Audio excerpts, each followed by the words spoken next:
All right, so I hope you remember this trapping rainwater problem. और हमने इसका single dimensional अरे वाला तो हमने कर लिया था. We did not talk about its 2D version. Okay, so let me discuss that. Problem क्या है? प्रॉब्लम यही है कि आपके पास एक 2D वर्ल्ड है और 2D वर्ल्ड को अगर आप मैं इधर से देखूं तो एक्चुअली आप इधर से देखें कि आप ऊपर से तस्वीर ले रहे हैं और आपको एलिवेशंस मिली हुई हैं. तुम तो यहाँ बैठे हो, बाकी लोग किधर है? तो आपको ना एलिवेशंस मिली हुई हैं, ठीक है. And what do you want to measure? You want to measure के अगर रेन इन्फिनिट रेन हो, इन्फिनिट तो रेन नहीं, यानी कि रेन हो रही है और हम कह रहे हैं कितना उसके अंदर, यानी पूरा एरिया कब तक फ्लड नहीं होगा. ये बात समझ? पूरा एरिया फ्लड करने के लिए कितनी पूरा एरिया क्या ना करिए, हाँ सॉरी, हाँ कितने क्यूबिक लीटर जो है उसके अंदर, इसके अंदर पानी आएगा, ठीक है. That's what we want to measure. Okay, so these are simple cases. लेकिन लेट्स से मैं इसकी बात करूं तो इसमें अगर आप देखते हैं कि यार वो इसके ऊपर मैं ड्राइंग नहीं कर सकता. अच्छा आप ये देखें, यहाँ पर आई डोंट नो, जितनी नीचे हाइट होगी उसके और यहाँ तक बेसिकली इसको पानी भरना चाहिए, है ना. तो सवाल ये कि ये पानी कैसे मेजर किया जाए, ठीक है. आई hope everybody understand the problem. अच्छा मैं अगर आपको इसकी एग्जांपल दिखाऊं तो एग्जांपल में बेसिकली आपको 2D वर्ल्ड मिलेगी. you will be given a matrix where every cell has a height. Okay, so every ij will have a value that represent a height, कि वो कितनी हाइट का है. ओके, तो आपने देखना है कि कितना पानी मेजर होता है. फॉर एग्जांपल मैंने यहाँ पे एक, so this is a sample example and I will try to give you an algorithm based on this. Okay, of course मैं सिर्फ एक एग्जांपल के तौर पे बात कर रहा हूँ. लेकिन अच्छा, क्या आइडियल तरीका होना चाहिए पानी को मेजर करने का? हाँ जी बताएं. किसके नेबरहुड में? अच्छा एक बात है, बहुत सारे तरीके हो सकते हैं. एक तरीका ये हो सकता है कि मैं क्या करूं कि मैं मिनिमम, आई डोंट नो कैसे तरीका हो, कैसे होना चाहिए.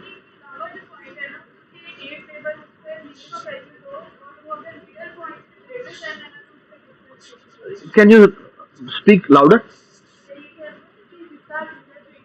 Speak louder. यार ये है पढ़ो बाबा.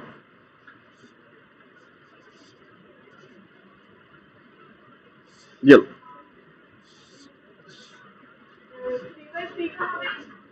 नहीं चल रहा. हेलो यार वो चल रहा है. हेलो हेलो हेलो, वहां से नहीं चल रहा.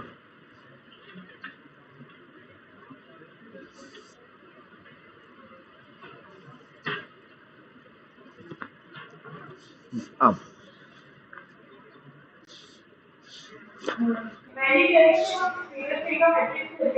3x3 का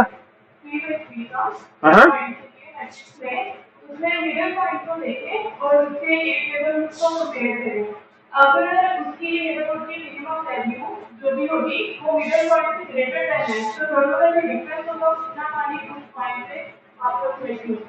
अच्छा, so try to understand कि रिमशा ने क्या कहा है. रिमशा कह रही है कि हम हर सेल पे जाते हैं और उसकी आर्ट सराउंडिंग देखते हैं, ठीक है.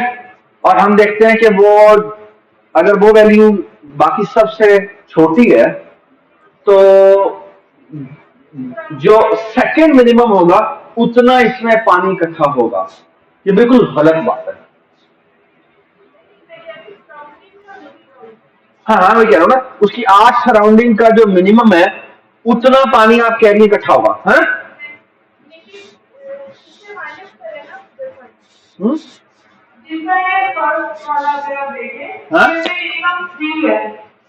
इसमें अगर मैं टॉप इसको देखता हूँ, हाँ तो उसमें 3 है, तो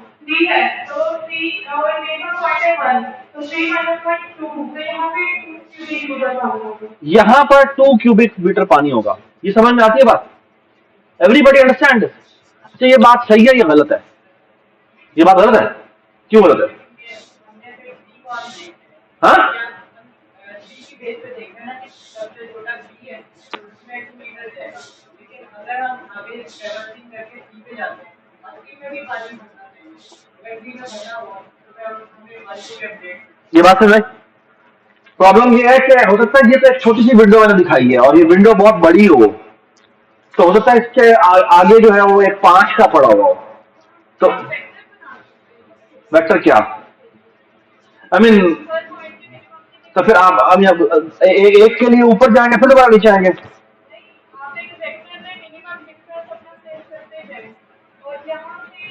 okay sir let me try to I mean शायद आइडिया जो है ना वो यही है, लेकिन let me try to do it in a different fashion. Okay और इफ आई हैव सो यहाँ पे कहीं होगा वो pen. Okay so where is the pen? Okay so अच्छा आइडिया पता क्या आइडिया ये है कि हम क्या करते हैं कि जो हमारी जो भी हमारी 2D वर्ल्ड है उसकी तमाम बाउंड्रीज को हम एक प्रायोरिटी क्यू में पुश कर देते हैं। ठीक है ऑलराइट। और आइडिया क्या है कि ये सारे के सारे एलिमेंट ये पूरी की पूरी बाउंड्री आपकी प्रायोरिटी क्यू में इंसर्टेड है। और बाद में प्रायोरिटी क्यू में कस्टम बेस बनाइए। कस्टम बेस का मतलब है it will be A minimum priority queue, और मिनिमम का मतलब क्या है कि बेस्ड ऑन हाइट। और हम जो चीज स्टोर करेंगे वो क्या चीजें होगी, वहां पे हाइट पड़ी होगी, उसका एक्स कोऑर्डिनेट पड़ा होगा, उसका वाई कोऑर्डिनेट पड़ा होगा। ठीक है and now the idea is कि हम सबसे पहले जी अच्छा सर चले एक बात समझने की कोशिश करें। डू यू अग्री कि इस पूरी बाउंड्री को अगर मैं देखूं, इस पूरी की पूरी अगर मैं बाउंड्री को देखूं तो इसमें सबसे मिनिमम हाइट ये है, ऐसी है। अब अगर मैं सिर्फ इस आउटलाइन को देखूं तो कहने से कि पानी 2 से ऊपर नहीं जा सकता। वाई? हाँ क्योंकि वो ड्रेन हो जाएगा। क्योंकि बेसिकली अगर देखें ना अगर मैं इसके ऊपर आई मीन जो भी पानी डालने की कोशिश करूंगा वो इस हाइट की वजह से यहां से यहां पे चला जाएगा, है ना, यहां से यहां पे चला जाएगा, समथिंग लाइक दैट, है ना। सो द क्वेश्चन इज के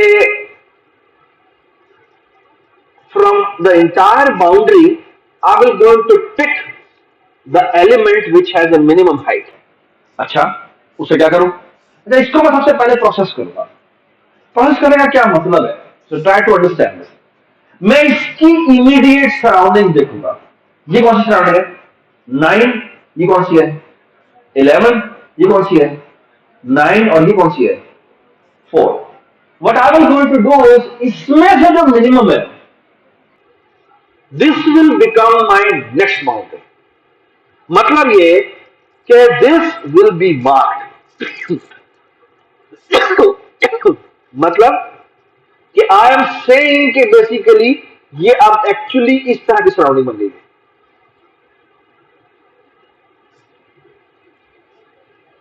सो इन ए वे आई एम सेइंग कि मेरी जो बाउंड्रीज है वो डिफाइन करता जा रहा हूं।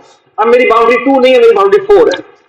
यानी मैं इंटरनल जो स्ट्रक्चर में पानी फिल करूंगा, मैं कहूंगा कि यार यहां तक यानी मेरी बाउंड्री थोड़ी सी आगे एक्सटीड कर चुकी है।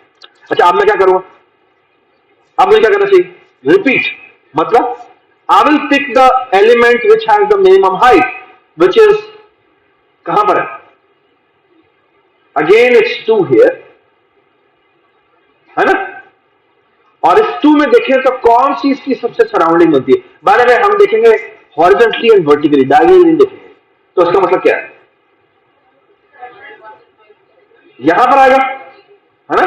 इसकी सराउंडिंग है, ये 7 है और ये 8 है, तो क्या होना चाहिए जी? इसका मतलब है क्योंकि इसकी बाउंड्री जो है यहां से 12 है, यहां से 7 है और यहां पे क्या है? यहां पे 8 है।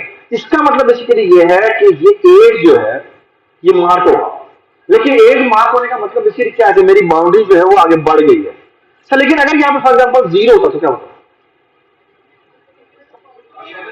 अगर 0 होता का मतलब क्या है? मेरी बाउंड्री अभी भी 2 ही रहेगी, लेकिन जो 0 है उसके ऊपर कितना पानी खड़ा हो सकता है? 2 लेंथ का। टू हाइट का एक्चुअली नहीं। ये अगर अच्छा लेट मी से ये यहाँ पे 8 पड़ा, यहाँ पे कितना था बेटा 8 था। तो 8 का मतलब है ओहो इसमें इरेजर होता है, इरेज ऑल है ना, ये इरेज किधर है, इरेज नहीं होता। चले इसको मैं यहाँ पर क्या लिखा था 8 लिखा था, 8 लिखा हुआ था एक्चुअली यहाँ। अब मेरी इसका मतलब इसके लिए कि मेरी अब बाउंड्री आगे आ गई, यानी कि ये क्या हो गया यहाँ पर 8 हो गया, ठीक है। अच्छा अब थोड़ा सा आगे आते हैं, अब कौन है जो कि आगे चलेगा जी 2 निकल गया, फिर यहां से ये 2 निकला, अब कौन है अब 3 राइट। 3 को साथ देखें तो यहाँ पे 7 है, कुछ भी नहीं होना बाउंड्री के साथ, ये जो कॉर्नर है उससे कुछ भी नहीं होना। आगे 3 भी निकल गया और उसके बाद कौन है, उसके बाद है 4, ऐसी है ना जी। 4 के साथ देखें तो ये 7 है, ये 12 है, ये कितना है ये 5 है। क्योंकि उसकी हाइट बड़ी है तो एसेंशियली आई एम सेइंग कि मेरी बाउंड्री आगे बढ़ गई है। अभी तक कोई पानी खड़ा नहीं हुआ, अभी तक कोई पानी हमने एक भी यूनिट नहीं निकाला पानी तक, ठीक है।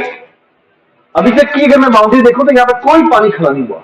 ओके आगे देखें, अब अगर आप देखें तो मिनिमम कौन है क्वांटिटी में पड़े हुए, उसमें निकलता है 4, ऐसी है, और 4 ये है ना। और 4 की सराउंडिंग में देखें तो कौन है, एक 11 है, एक कौन है 3 है और 9 है। इस 3 का मतलब क्या है, मैंने इसको मार्क करना है, यानी मेरी बाउंड्री यहां से बढ़ गई और क्या होगा, और इसका मतलब यह है कि यहां पर कितने यूनिट पानी खड़ा होगा, यहां पर 1 यूनिट पानी खड़ा होगा। ये बात समझ आई। And that's how you keep on increasing your reasons. Does it make sense, ठीक है। और जो आप निकालते जाते हैं उसकी जगह उसकी बाउंड्री बढ़ाते जाते हैं, मतलब कि इस तरफ बाउंड्री बढ़ जाएगी, कौन सी बढ़ जाएगी, क्या हो जाएगा, ये क्या होनी चाहिए, ये 1 होगी ना जी। तो और यहां क्या होना चाहिए, ये 11 ऐसा कुछ होना चाहिए या 9 तो कुछ होना चाहिए। That is something you have to think about कि ये क्या आप क्यू में चले जाना चाहिए या नहीं चले जाना चाहिए, ठीक है। तो एसेंशियली आप अपनी जो बाउंड्री है उससे अंदर कैलकुलेशन करते हुए आ रहे हैं, ये बात सुन रहे। अच्छा इसी एल्गोरिथम का अपोजिट भी हो सकता है क्या, कि आप मिडिल नहीं, आप सबसे मिनिमम हाइट से शुरू करें और ऊपर आना शुरू करें, यानी पानी जो है वो बिल्कुल वैसे फिल करें जैसे नेचुरली फिल होता है। ये बात समझ, ठीक है। एक्चुअली जो मेरा पीएचडी प्रॉब्लम था वो यही प्रॉब्लम था, उसमें डेनमार्क के अंदर बेसिकली जो मैं प्रॉब्लम सॉल्व कर रहा था, I was estimating rain water trapping के फ्लडिंग कैसे होती है, ठीक है। सैटेलाइट इमेजेस के अंदर आपको अगर हाइट्स दे दी जाए तो वो कैसे मेजर करता है कि ये वाला एरिया इतना फ्लड हो जाएगा, ये वाला एरिया फ्लड हो जाएगा। And my algorithm was IO efficient और वो हाइट की बेस पे चलना शुरू करता है। ये तो सराउंडिंग को चेंज करता हुआ, this could be very bad IO wise. क्यों IO wise this could be very bad, क्यों, हाँ क्यों, क्या हो सकता है एक एलिमेंट यहां से एक्सेस करे, दूसरा दूसरी बाउंड्री से एक्सेस करे, तीसरा वहां से एक्सेस करे, और पोटेंशियली हर एक्सेस एक न्यू ब्लॉक की एंट्री हो। ये बात समझ, how can you manipulate it such that कि ये आयो एफिशिएंटली बेहतर हो, ठीक है। If you want to read about it read my paper, ठीक है, but this is the idea, okay alright. हाँ सॉरी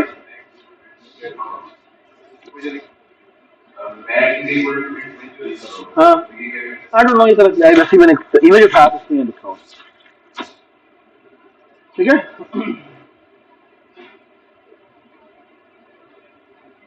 ऑलराइट, तो आपने जब भी किसी एक नोड को सेलेक्ट कर लेना है उसकी तमाम बाउंड्रीज को आपने पुश करना है, ठीक है।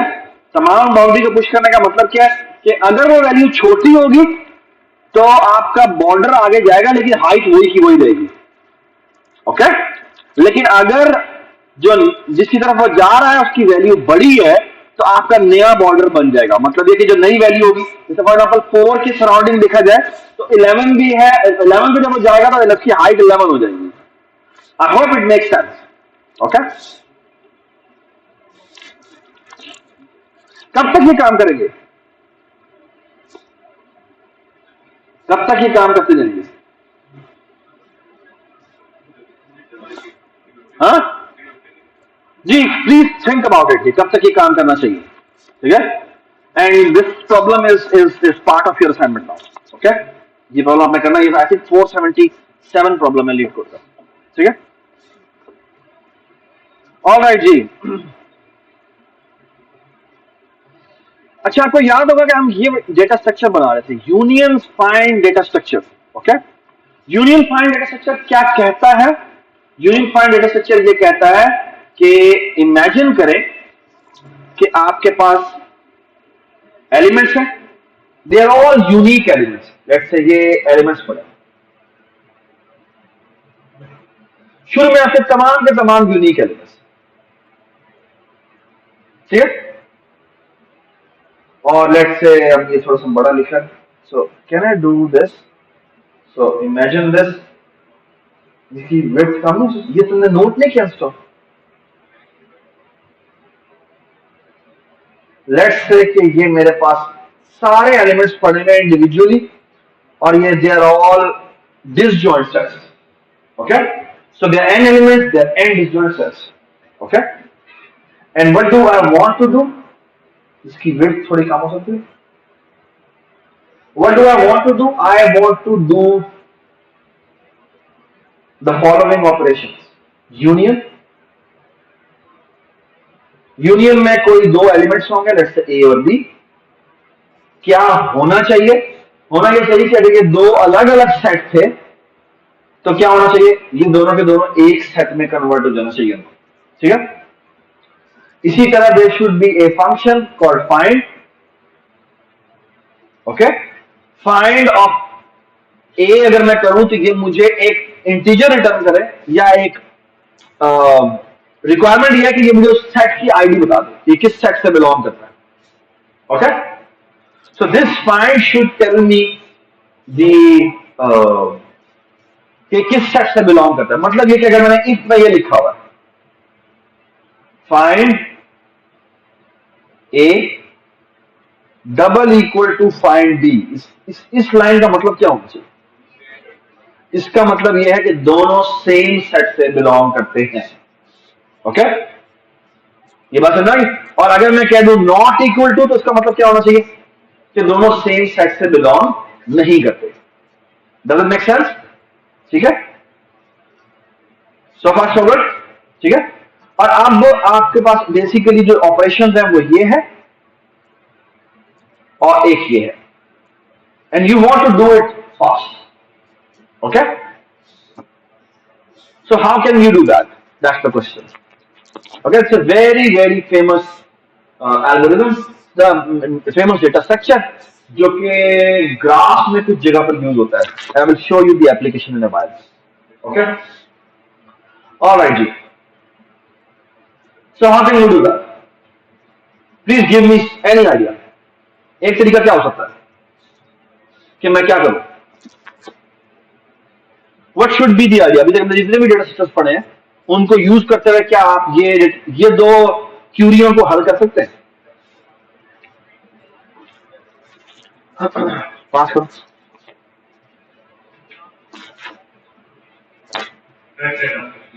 क्या सेट डेटा स्ट्रक्चर यूज कर ले?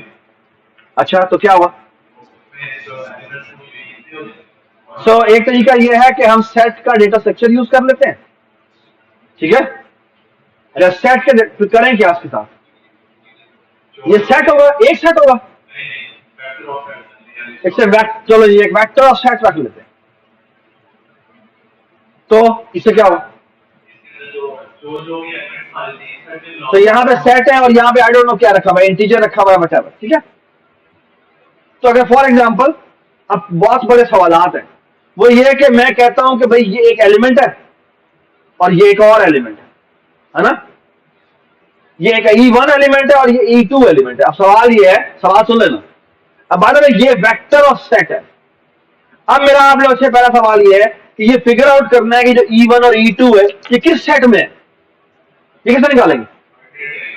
वेक्टर में, वेक्टर में एड करेंगे, वेक्टर में एड करेंगे और हम कहेंगे हाँ भाई ये E1 इस सेट में है या नहीं है। जिस सेट में है हम तो देखें क्या उसके अंदर E2 मौजूद है ना? What's the time complexity of this argument?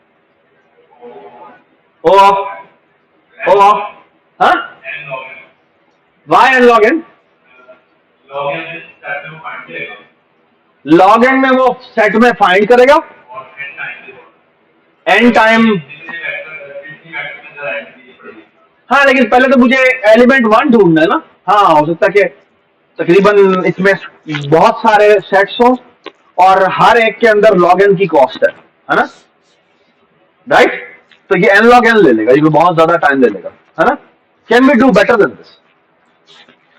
I hope कि सबको समझ में आ गया। अगर हम सेट डेटा स्ट्रक्चर यूज करें और उनके वेक्टर बना दें तो अगर हमने के सेट रखे हुए हैं तो हर सेट में जाके हमें क्या करना पड़ेगा? हमें यार ये एलिमेंट्स में है और ये एलिमेंट इसमें है, अगर दोनों एलिमेंट्स के अंदर है तो हम क्या करेंगे?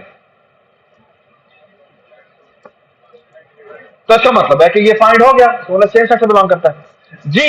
एक और सवाल भी सुन ले, तो find will take how much time? Find yes statement will going to take how much time? Almost n log n time. Actually not n log n, it's actually k log of I don't know. n नहीं होना चाहिए क्योंकि उसके अंदर कितने elements हैं उसका size आएगा, है ना? हाँ जी, this is too much. We cannot bear this. This is too much. दूसरी बात, भाई यूनियन कैसे करोगे? दो सेट्स को यूनियन करना है, कैसे करोगे? क्या करना पड़ेगा? आसिम अगर हमने ये किया हुआ तो क्या करना पड़ेगा? जिन दो सेट्स को हम यूनियन करना चाहते हैं तो हमें क्या करना पड़ेगा? एक और सेट बनाना पड़ेगा और उसमें सारे एलिमेंट्स डालने पड़ेंगे, है ना? आई होप एवरीबडी अंडरस्टैंड। और हर एक की इंसर्शन की कॉस्ट कितनी है? तो अगर एक के अंदर K1 एलिमेंट थे, दूसरे के अंदर K2 एलिमेंट थे, तो छोटे वाला आप उसके अंदर मर्ज करोगे या बड़े वाला उसके अंदर मर्ज करोगे? That's another question. ये बात समझ? आई होप एवरीबडी अंडरस्टैंड। फिर यह कि हर इंसर्शन की जो कॉस्ट होगी वो जो जिसमें आप इंसर्ट करोगे उसकी हाइट के ऊपर डिपेंडेंट होगी, है ना? Too much, we can not bear this, ठीक है? एक्चुअली यूनियन इज, हम क्या अचीव करना चाहते हैं मैं आपको बता देता हूं। We want to achieve something like this. Union should be, we should be able to do it in almost often time. And find, we should be able to do it in almost often time. Wow, this is brilliant. ठीक है, ये थोड़ा नजर नहीं आ रहा तो मैं यहां पे लिख रहा हूं O of 1, ठीक, सही है? of 1, find is also an O of 1, ठीक। एक्चुअली ये मैं थोड़ा सा झूठ बोल रहा हूं यहां पे, ये O of 1 नहीं होगा। चले हम शुरू में अचीव करेंगे O of height, ठीक है? And then we are going to convert it into not exactly O of 1. Actually there is something called O of what is it? Log star n. Log n तो सबको पता ही है। Log star n is a very nice function. चलिए यार ये next पे कैसे जाते हैं? हाँ,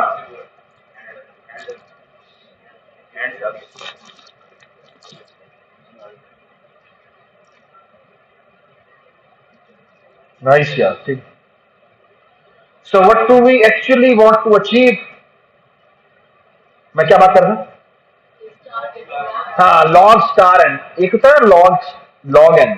log n का मतलब होता है कि जैसे log base 2n में कह रहा हूं, तो log base 2n होता है it's a quantity. So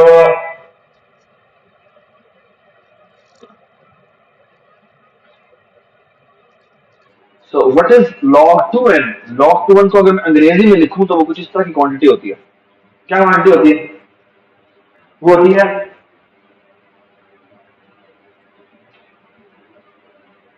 how many times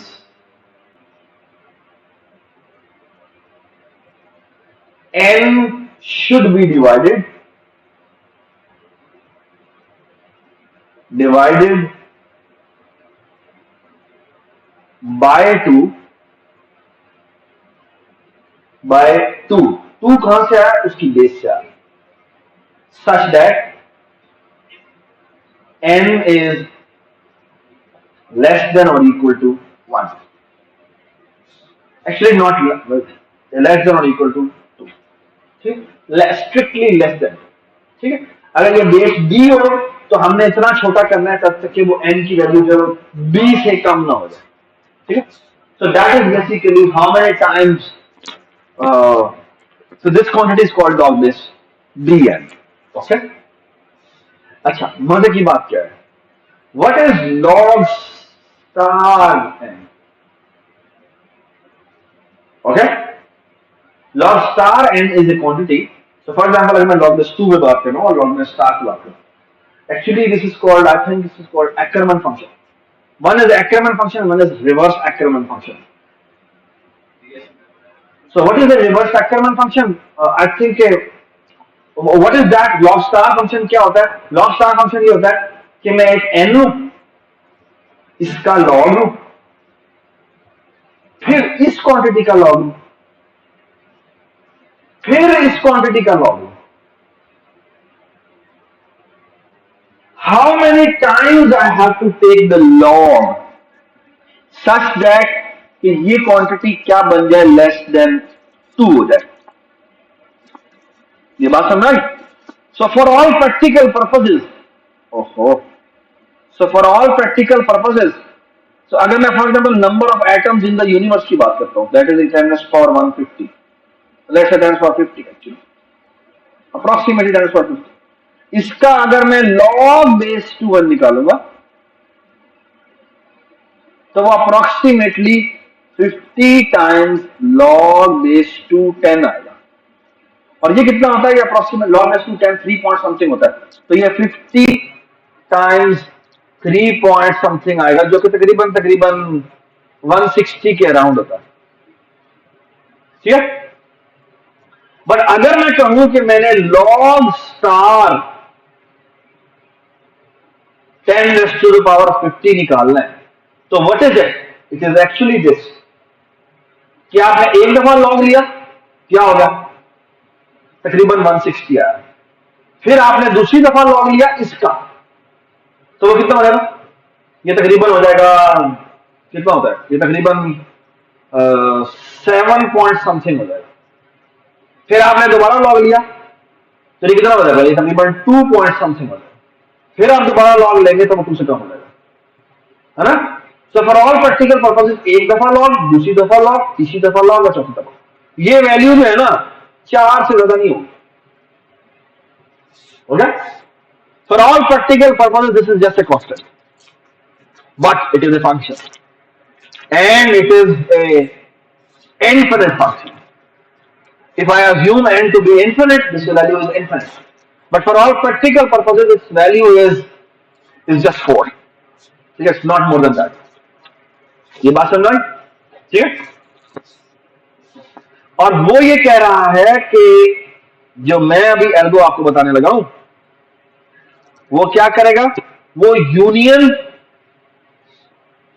तो O ऑफ 1 में निकालेगा, एमोटाइज एमोटाइज एमोटाइज, और जो फाइंड है वो तकरीबन log स्टार n लेता है, but for all practical purposes ये भी तकरीबन तकरीबन कांस्टेंट ही लेता है। ठीक है, I will going to talk about it.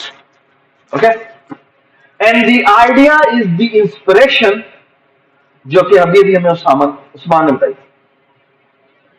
वो कहता है कि हम एक काम करते हैं, why not try to use a linked state structure. Okay okay, what's the idea? The idea is कि लेट्स से शुरू में आपके पास ये सारे एलिमेंट्स पड़े हुए,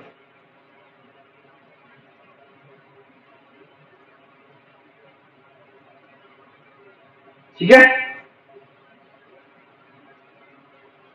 जी, ओहो इरेलेवेंट,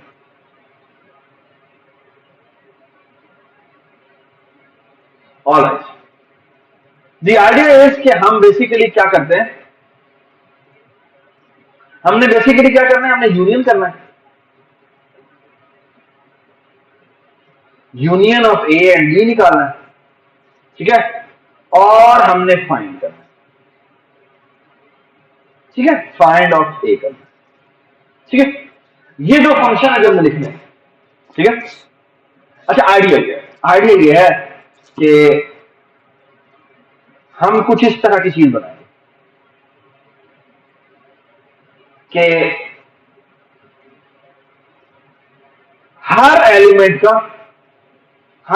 का एक पेरेंट पॉइंटर होता है, हर एलिमेंट का एक क्या होता है, parent pointer, that's it, okay,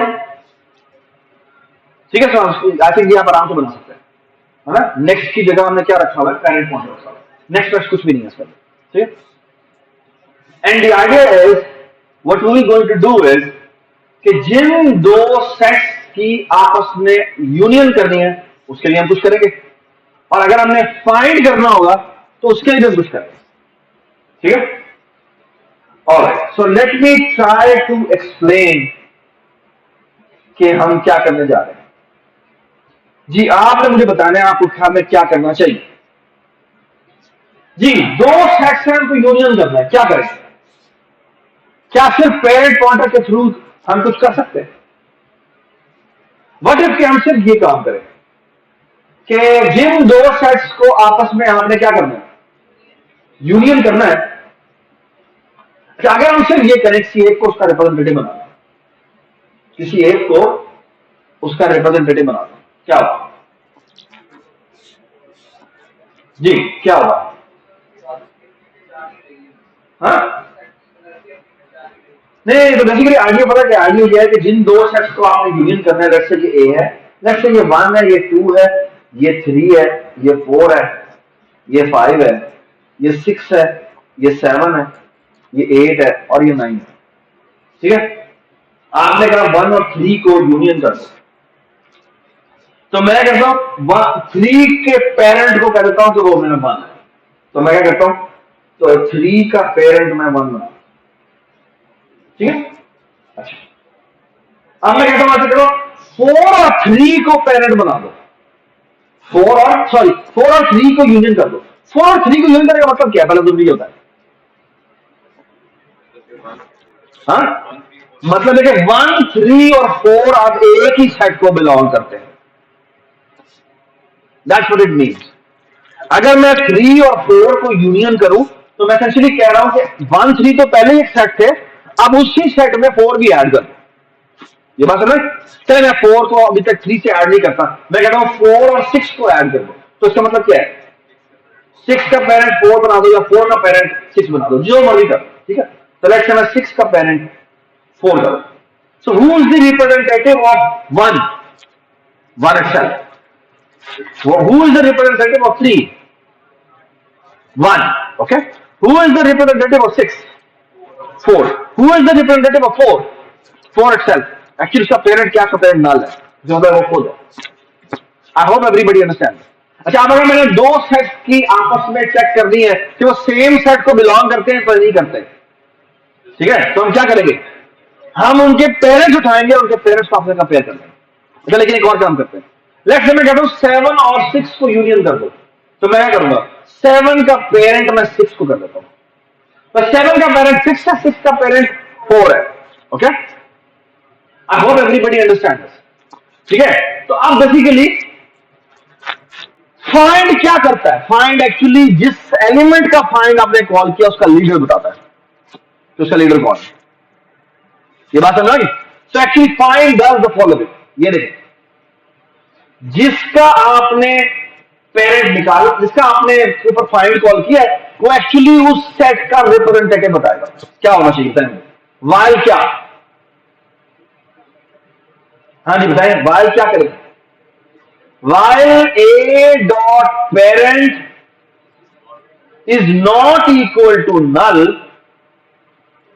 क्या करो, A is equal to A dot P कर, ये बात समझा। और आखिर में क्या कर दो, रिटर्न कर दो, क्या कर दो, रिटर्न कर दो, ये बात समझ। That's my find. How much is the time complexity of this algorithm? How much is the time complexity of this algorithm, this data structure? Depend करता है यूनियन कैसे हो रहा है, डिपेंड करता है यूनियन कैसे हो रहा है। Union is an important matter. Okay, I hope everybody understand कि मैंने क्या बात की। मैंने कहा नहीं मुझे नहीं पता अभी तक, क्यों? क्योंकि आप किस तरह से यूनियन कर रहे हैं उस पर पता लगेगा, है ना जी। सो यूनियन करने का मतलब क्या है? यूनियन करने का मतलब ये, ट्राई टू अंडरस्टैंड क्या कर। बाय द वे हम एक और काम भी कर सकते हैं, ये जो नोड है उसमें हम ये भी कर सकते हैं कि मेरे नीचे कितना स्ट्रक्चर है उसका साइज में मेंटेन रखता हूं, ठीक है? तो वन का साइज कितना होगा? वन का साइज होगा 2, क्यों? क्योंकि वन भी इसके नीचे, वन है एक्सेल एंड 3। ओके, और अगर मैं 4 का साइज निकलूं तो क्या होगा? ठीक है, तो 3 होगा, और 6 का साइज 1 होगा। ये बात समझ में? ठीक है, सॉरी 6 का 2 होगा और 7 का 1 होगा, ठीक है। और बाद में अगर मैं फॉर एग्जाम्पल कह दूं 5 और 4 को भी मर्ज कर दूं, तो मैं क्या करूंगा? 5 का पेरेंट मैं कर दूंगा कि क्या है? 4 है ना? ये क्यों किया मैंने? 4 का पेरेंट 5 से नहीं किया, जिसका साइज ज्यादा है हम उसे पेरेंट बनाने की कोशिश करते हैं। क्यों? अगर हम ऐसा नहीं करेंगे तो क्या होगा? हमें चेंजेस कम किस सूरत में करनी पड़ेगी? जब साइज, अगर हम बड़े को चेंज करेंगे तो सारों के पेरेंट्स चेंज करने पड़ेंगे। ये समझ में आ रही बात? हमें सारों के पेरेंट्स चेंज करने पड़ेंगे, है ना? एक्चुअली सारों के पेरेंट चेंज करने पड़ेंगे, हमें सिर्फ उसी को पेरेंट। ये चेन बहुत बड़ी हो सकती है। हम आइडियली चाहते हैं कि जो फाइंड है वो मिनिमम से मिनिमम हो जाए। अगर मैं 5 को पेरेंट बनाता और 4 को पेरेंट ना बनाता तो क्या होता? हमारी जो 7 पे फाइंड की कॉस्ट थी वो 4 होती, है ना? लेकिन अगर मैं 4 को वही रहने देता और 5 का पेरेंट मैं 4 को कर दूं तो क्या होगा जी? क्या होगा? मेरी जो ट्री की हाइट है वो थोड़ी सी मेंटेन रहेगी। Does it make sense? I hope everybody understand the idea. The idea is कि जिसका साइज ज्यादा होगा, ठीक है, इसे कहते हैं जिसका रैंक ज्यादा होगा। ओके, साइज को असल में रैंक कहते हैं कि जिसका रैंक ज्यादा होगा हम उसको चेंज नहीं करेंगे। ओके, ये बात समझ? लेकिन एक बात याद रखें, साइज जब हम यूनियन करेंगे तो ऑफकोर्स उसकी वजह से उसका, जब यूनियन करेंगे तो साइज बदलेगा भी, सही, ये भी मत भूलिएगा। तो एक्चुअली यूनियन का आइडिया क्या है? यूनियन का आइडिया ये है कि मैं देखता हूं किसका रैंक ज्यादा है। तो फॉर एग्जाम्पल लेट्स से ए और बी दोनों लीडर्स हैं, लेट्स से ए और बी दोनों क्या है? लीडर्स है। So all I have to do is the following, मैं कहूंगा कि G A dot rank, rank is the size. Actually size भी नहीं होता, साइज का लॉग होता है। Okay, if A dot rank is bigger than B dot rank, तो हम क्या करेंगे? B का जो पेरेंट है उसे क्या कर देंगे? असाइन, इसको A असाइन। अच्छा, एल्स में क्या करेंगे? एल्स में या तो वो इक्वल होंगे या वो दूसरे वाला सिनेरियो होगा, इसमें हम A डॉट E को असाइन कर देंगे क्या? B assign. लुक करें, ये बात में this idea yields that this tree's height can never be greater than log n. This tree height can never be greater than log n. Okay? And that's very easy to prove. Can anybody give me the argument? अगर मैं ये करूं ना तो इससे मेरी जो height होती है ना, सो आई एम सेइंग कि आप जिस ऑर्डर में मर्जी बनाएं, यानी किसको किससे यूनियन कर रहे थे, और तो मैं कह रहा हूं कि जो मेरा ओवरऑल ट्री बनेगा ना, तो ट्री हाइट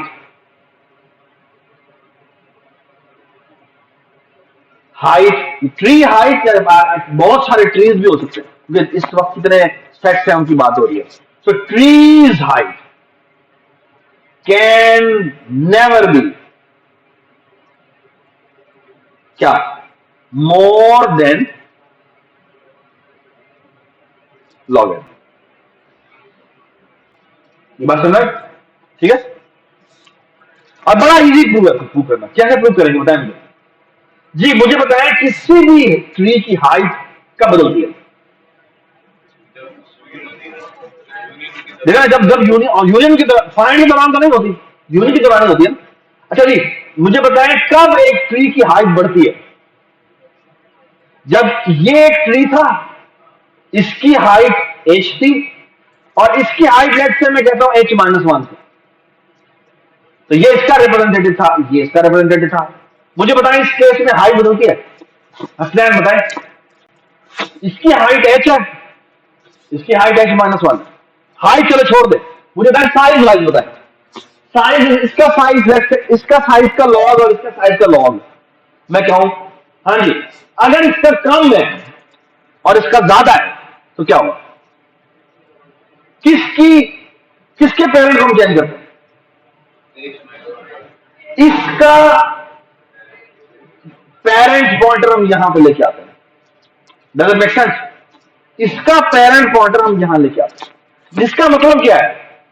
जिसका मतलब है हाइट नहीं बढ़ी। ये बात समझ आई? लेकिन एक सिनेरियो में हाइट बढ़ती है, और वो कौन सा हाइट? अगर अगर ये वाला भी h साइज का था और ये वाला भी h साइज का था। ये बात समझ? इस केस में क्या होगा? किसी एक को पेरेंट बनाना पड़ेगा, जिसका मतलब है लेट्स से कि मैंने इसको पेरेंट बनाया, तो यहां इसका पेरेंट ये सेट हुआ। अब इस ओवरऑल ट्री की हाइट कितनी होगी? h+1 होगी। In that case it increases, okay, and it's not hard to prove कि ये कभी इंक्रीज करती है, दोनों के साइजेस तकरीबन बराबर होते हैं, और अगर तकरीबन बराबर होते हैं तो मतलब क्या है? ओवरऑल जो आपकी साइज था वो तकरीबन हाफ में डिवाइड हो रहा है। अगर तकरीबन हाफ में डिवाइड हो रहा है तो मतलब क्या है? आपका साइज हाफ हो गया, फिर हाफ हो गया, फिर हाफ हो गया। How many steps it will take to reach to unit? That is log this to it. Does it make sense? So ये जो अभी हमने, यार इसका ये क्यों नहीं होता? ये जो अभी हमने यूनियन और फाइंड के जितने छोटे से 2 लाइनों, 3 लाइनों का कोड है, टोटल 3 लाइनों का कोड, 3 लाइनों का ये और 3 लाइनों का तकरीबन ये कोड है ना? This data structure has a time complexity of log s2, really super, okay. और किसी भी फाइंड की कॉस्ट कितनी होगी? आसिफ आप बताएं, किसी भी फाइंड की कॉस्ट कितनी होगी? उसकी हाइट के बराबर, और हाइट कितनी हो सकती है? log s2, so log base 2n. So find has a time complexity of log base 2n. Actually not log base 2n, जितने उसके सेट का साइज है उसका log base। ये बात समझ? ठीक है। और यूनिट की कैपेसिटी कितनी है? और 1। This is remarkable. This is really remarkable. Okay? And I hope you can appreciate it. कितनी खूबसूरत डेटा स्ट्रक्चर है। इसे कहते हैं union find data structure, union find data structure. Okay जी भैया।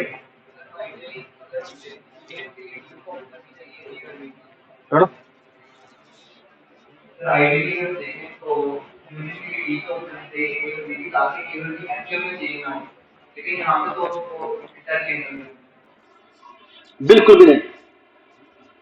It's a dynamic data structure जिसमें हम कह रहे हैं कि 2 सेट्स को मैं यूनियन कर सकता हूं, और मैं यूनियन करने का मतलब क्या है कि वही सेट बदल जाना चाहिए। ठीक है, ठीक है। एंड में टाइम मिला तो मैं आपको एप्लीकेशन बता दूंगा कि मैं क्या कह रहा हूं, कहां पर ये एक्चुअली यूज होता है। ठीक है, so fast so good, everybody understand? Everybody understand? ठीक है, कूल। ऑलराइट, एक आखिरी रिमार्क बता रहा है, और वो पता क्या है? वो ये है कि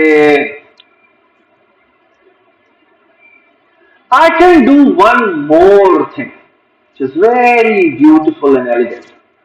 Okay? I can write this find function a little bit different. will going to make things so elegant. Okay, I will not going to do its time complexity analysis. ठीक है, अगर आप करना चाहते हैं रीड नोट्स, सीआरएस का पूरा chapter है, ठीक है, वो बताता है कि क्या क्या बचा होता है। इसी फाइंड की मैं आपको एक और इंप्लीमेंटेशन देता हूं, and it's such a beautiful implementation. Okay, it's a recursive definition. It says find, ठीक है जी, फाइंड करना है मैंने ए का लीडर, ठीक है। So I will do the following. मैं कहूंगा अच्छा अगर ए का पेरेंट, रिकर्सिव डेफिनेशन, अगर ए का पेरेंट नल है तो फिर तो मैं खुद ही इसका क्या हूं, रिप्रेजेंटेटिव, ठीक है। Otherwise I will do the following, I will say find again, okay, and I will say जी ऐसा करें ए डॉट बी का मुझे पेरेंट बताएं, ये बात समझ। और अगर मैं इस कोड के नीचे यहां पे जाकर रिटर्न लिख दूं तो ये एग्जैक्टली सेम कोड है। इस कोड और इस कोड में कोई फर्क नहीं है ना, लेकिन मैं ऐसा नहीं करता। आई will do something a little bit different. Okay? I will say the following. Please look at the board. Please look at the board. I will say कि ऐसा करें, ऐसा करें, जो भी रिप्रेजेंटेटिव आ रहा है वापस, ठीक है, ए डॉट बी को उसके बराबर है। ओके, और ये रिटर्न कर दिया, ठीक है। इसका मतलब क्या है, try to understand. Let's say कि ये मेरे पास एक चेन थी, ये मेरे पास एक चेन थी, ये मेरे पास एक चेन, ठीक है। लेट्स से ये एक वर्टेक्स ए था, ये 2 था, ये 3 था, और ये एक लीडर एल था। So I hope you can understand कि अगर मैं 1 पे कॉल भी दूं तो मेरा आंसर क्या आना चाहिए, एल आना चाहिए, ठीक। What is this code doing? Please help me out with this. वो कह रहा है कि इसके लिए कॉल गई, इसने इसकी कॉल भेजी, इसने इसकी कॉल भेजी और वापस आया, ठीक है। एल वापस होगा, वो कहते हैं ऐसा ऐसा करो, ए डॉट पी को इसके बराबर करो जिसने रिटर्न किया, मतलब ये तो यही रहा, ठीक है। लेकिन जब ये वापस हुआ तो इसने कहा कि ऐसा करो, इसके पेरेंट को भी ये असाइन करो, ओके, और एक और काम भी करो, इसके पेरेंट को भी यही असाइन करो। मतलब ये कनेक्शन ब्रेक हो गया, ये कनेक्शन ब्रेक हो गया। तो एसेंशियली इसके नतीजे में हुआ क्या है, हुआ ये है, टाइम कॉम्प्लेक्सिटी अभी भी सेम है, टाइम कॉम्प्लेक्सिटी अभी भी नीचे जाने की सेम है, बट एक बहुत खूबसूरत काम हो गया। और वो खूबसूरत काम ये हुआ है कि अब आपका जो ट्री स्ट्रक्चर है वो कुछ यू बन गया है। ये एल है, ये 3 है जिसका रिप्रेजेंटेटिव एल है, ये 2 है जिसका रिप्रेजेंटेटिव एल है, और ये 1 है जिसका रिप्रेजेंटेटिव एल है। So essentially what I have done is I have compressed the path. Okay, और अब मजे की बात यह है कि अब अगर कोई भी क्यूरी करेगा 1 के ऊपर तो मेरा आंसर ओ 1 में आएगा, मेरा आंसर ओ 1 में आएगा। इज इट लवली, है ना। कोई भी क्यूरी 2 पे करेगा तो मेरा आंसर किस में आएगा, हमारा ओ 1 में आंसर आएगा। That's basically called path compression. Okay? And this path compression makes your algo run in O of log star n. Okay, ये बात समझ आई। लॉग स्टार एंड कहां से आते हैं वो आपको हल्की सी बता देता हूं कि जिस तरीके से हम मर्ज कर रहे हैं ना, तो वो क्या है, वो बेसिकली रैंक्स की बेस पे हो रहा है। और रैंक होता है लॉग ऑफ द साइज, फिर लॉग ऑफ द साइज, फिर लॉग ऑफ द साइज। तो बेसिकली वो जो log log log log log है वो उसकी वजह से आता है। तो रीड अबाउट इट कि अगर आप पढ़ना चाहते हैं कि ये लॉग स्टार एंड कहां से आता है, ठीक है। इसकी एमोटाइज कॉस्ट होती है वो लॉग स्टार, ठीक है। But I hope you can understand कि जिस एरिया को से होके आ गए, अब उसकी जो कॉस्ट होगी वो ओपन हो, ये बात समझ। तो जो एमोटाइज कॉस्ट है वो आपकी जो रहती है वो लॉग स्टार होती है, ठीक है। दैट्स ए फैंटास्टिक आर्गुमेंट, ठीक है। Alright, so let me tell you a problem. That problem will going to justify कि ये डेटा स्ट्रक्चर हमने क्यों पढ़ा है। ओए क्या है? ये देखो,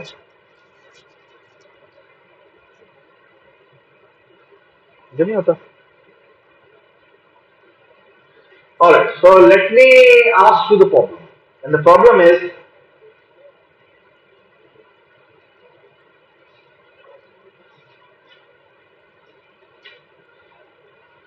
so this is a very very very famous problem. It's called finding spanning tree. बल्कि नहीं, finding road network. Okay? अच्छा, सवाल क्या है, सवाल और मजे क्या है, वो ये है कि आपके पास ना डिफरेंट पॉइंट्स,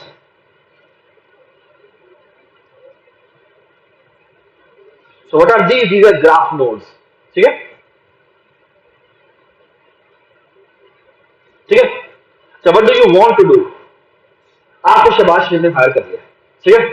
और शहबाज शरीफ को हायर करने का मतलब बेसिकली क्या है कि वो आपको ना, वो कहता है भाई अंडरपास बना दो, बस यहां से यहां तक अंडरपास बना दो, यहां से यहां तक अंडरपास बना दो, यहां से यहां पर अंडरपास बना दो, अन्नी मचा दो, ठीक है। अंडरपास और अंडरपास ही कर दो, ठीक है। लेकिन मसला यह है, you are living in Pakistan, आपके पास इतने पैसे नहीं है, ठीक है, पैसे तो बड़े कम है, और जो आपने कर्जा लिया है वो भी बड़ा कम है, ठीक है। तो सवाल यह है कि भाई नंबर पूरे बनाने हैं, ठीक है। अगर आप चाहें तो किसी भी जगह से किसी भी जगह पर रोड बना सकते हैं, लेकिन उस जो बाहर से बनाने आते हैं ना रोड, वो तो कहते हैं कि आप यहां पर भी बनाएं, आप यहां पर भी बनाएं, आप हर जगह आप रोड बनाने हैं, ठीक है। लेकिन मसला यह है कि you can not afford making all the road, okay. So what do you want to achieve, can you guess. यानी आप चाहें तो हर जगह से हर जगह रोड बना सकते हैं, लेकिन हर जगह पे रोड बनाने की कॉस्ट हो। तो लेट्स से यहां पे बनाने के लिए आपके 100 करोड़ लगेंगे, यहां से यहां तक बनाने के लिए आपके 2 करोड़ लगेंगे, यहां से यहां तक बनाने के लिए आपके 5 करोड़ लगेंगे, ठीक है। यहां से यहां तक बनाने के आपके जी लेट्स से 3 करोड़ लगेंगे, ठीक है। और यहां से यहां तक बनाने के आप ये सारे जो ये आपके जो सारे एजेस नजर आ रहे हैं, these are not edges, these are actually roads जो आप बिल्ड करना चाहते हैं, okay. So yeah, this is a very complicated data structure. Okay?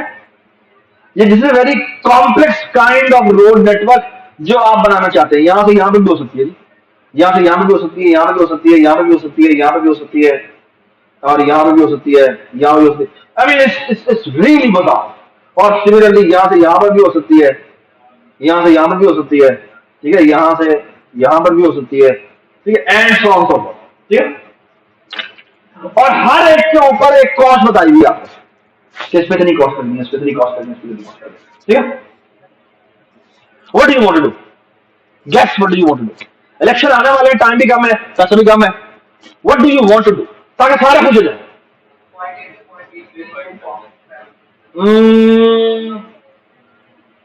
नहीं, अच्छा ये बात सुनिए, जो पहले मेरी बात सुनिए, क्या चाहिए मेरा सवाल, मैं आपसे पूछ रहा हूँ सवाल क्या करना चाहिए, यानी this is an interesting problem कि सवाल क्या होना चाहिए। मैं हर जगह से हर जगह रोड बना सकता हूं, उसकी एक कॉस्ट होगी, कभी वो खड्डा खोदनी पड़ेगी, कभी वो ब्रिज बनाना पड़ेगा, कभी वो सीधी डायरेक्ट बन जाएगी, है ना, लेकिन उसकी कॉस्ट है। और बाद में ये जो पॉइंट्स हैं ये ऐसे भी हो सकता है कि वो समाज से कमान से एक पहाड़ से दूसरे पहाड़ का रास्ता होता है, ये ब्रिज बना दो। अब वो ब्रिज नहीं बना सकते, ठीक है, तो लेकिन हमें कुछ ना कुछ basically what should be the problem. हमने नेटवर्क को सिंप्लीफाई किस तरह सिंप्लीफाई? जैसे कि वो सिर्फ 2 रोड बन गया ना, अगर एक ही रोड बना जी आसन कुछ कहना जा रहे हैं? What should be the target? ये तो यार हो जाए, बस ये हो गया ना तो तकरीबन सारा कुछ हो जाए। We want to make what? जैसे कि वहां पे 2 रोड हाँ तो उसको एक नहीं, वो 2 रोड है इस तरह से है कि एक यहां जा रही है, एक यहां जा रही है, ये 2 रोड नहीं है, यानी इसको मैं let me erase this one.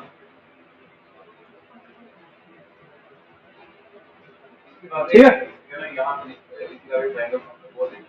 अच्छा, so let me tell you the problem. The problem is design a sub road network such that कि अब हर एक कनेक्ट हो जाए।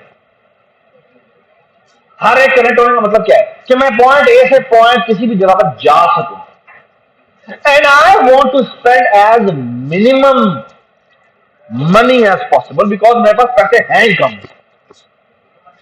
I hope everybody understands this.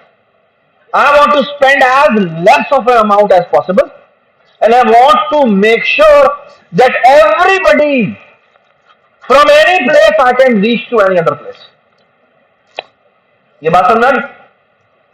I hope everybody understands this. ये जो problem मैं solve करने जा रहा हूं इसमें साइकिल नहीं हो सकता। क्यों? एक मिनट, ऐसा सर दोबारा सुन लो मेरी बात। I want to find out a road network, a sub road network such that क्या कि हर एक से कनेक्ट हो जाए किसी तरह। There should be a road which जो कि ए से मुझे बी तक ले जाए। ओके, हो सकता है ए से बी तक ले जाने का रास्ता, ए से पहले डी पे जाओ, डी से ई पे जाओ, ई से एफ पे जाओ, वी डोंट केयर अबाउट कि वो कितना टाइम लगता है, बट वहां से वहां तक पहुंच जाओ सही, ये होना चाहिए। I hope everybody understand, okay, and I want to build this road network as efficient in terms of money as possible. Okay, ठीक है ना? ये सवाल है जो मैं सॉल्व करने जा रहा हूं, और इस सवाल के जवाब में मैंने पहला पॉइंट बताया कि ये जो सब रोड नेटवर्क होगा इसमें साइकिल नहीं होगा। क्यों नहीं हो साइकिल?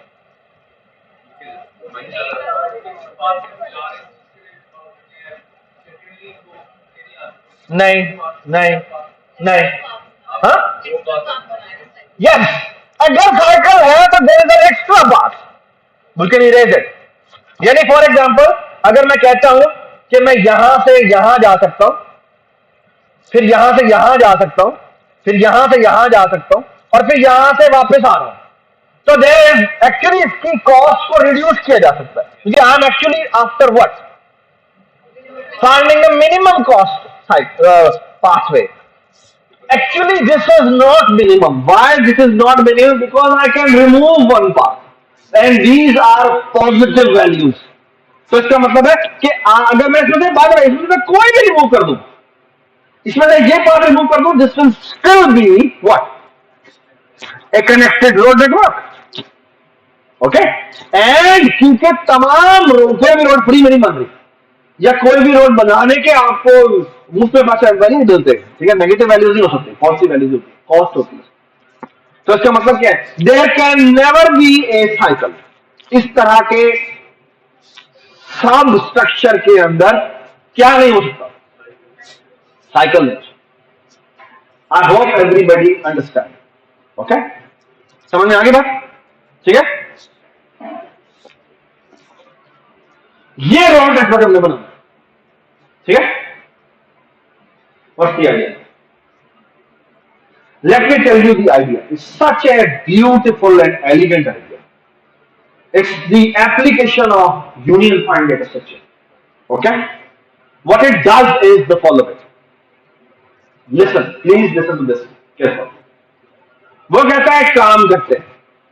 By the way, ये जो रोड नेटवर्क है ना, ये बेसिकली होता क्या है? ये बेसिकली हर एज जो होती है ना, वो बताया जाता है कि यार ये ए से बी पे जा रही है और इसकी कॉस्ट सी है, ठीक है। तो एसेंशियली ये कितनी वैल्यूज होगी, ये एक वेक्टर ऑफ वेक्टर होगा, और जो इंटरनल वेक्टर से 3 वैल्यूज पड़ेगी, ए बी, यानी ए से बी पे रोड बनाने की सी कॉस्ट है। ओके, ये बात है ना। तो ये बात है, ये कितना बड़ा वेक्टर हो सकता है, हर एक पे रोड जा सकती है ना, तो कितनी कॉस्ट आ सकती है, ये तकरीबन n स्क्वायर होंगे, बाकी actually n into n minus 1/2 होंगे। Why n into n minus 1/2, क्यों n इंटू n माइनस 2? हाँ, सॉरी, वो एक यूनिट लो, ठीक है। ए से बी पे जो रोड बनती है वही बी से ए बी रोड होती है, ठीक है। तो हमारे इतना टाइम नहीं है इसके लिए, ठीक है ना।